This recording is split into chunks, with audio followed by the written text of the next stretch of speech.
बोली बोली सेना वाली मैया की।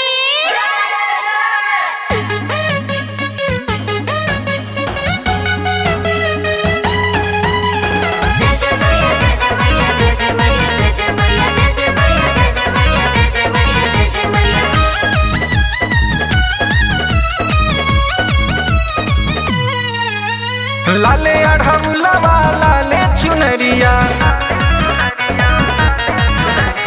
लाले अढ़ौलवा लाले चुनरिया, लाले लालू ओहरवा हो। माई के मूर्ति रच रच के, माई के मूर्ति रच रच के बनवले बा कोहरवा हो। माई के मूर्ति रच रच के बोली बोली मैया भवानी की।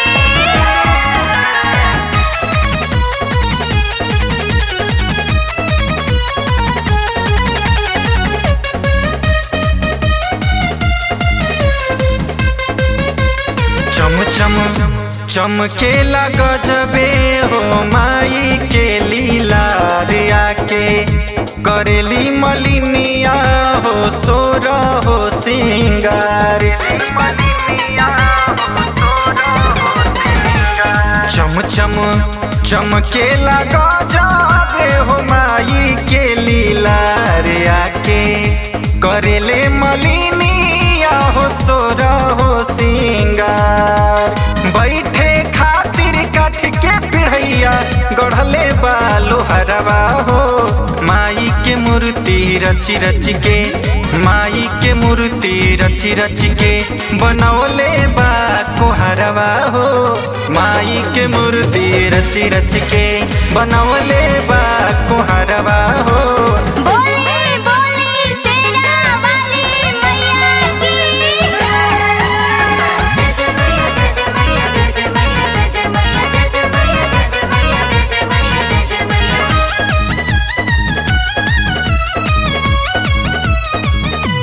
माई के सुनर सुरतिया हो मान हरा सारे नीरज। लाल मोहर अरविंद हो माही माँ के गावे। माई के सुनर सुरतिया हो मान हरा सारे रवि। लाल मोहर जी तू हो महिमा के गावे। हीरा मोती हरवा में खूबे जड़ले बा सोनरवा हो। माई के मूर्ति रच रच के, माई के मूर्ति रच रच के बनवले बा कोहरवा हो। माई के मूर्ति रच रच के बनवले बा कोहरवा हो। माई के मूर्ति रच रच के।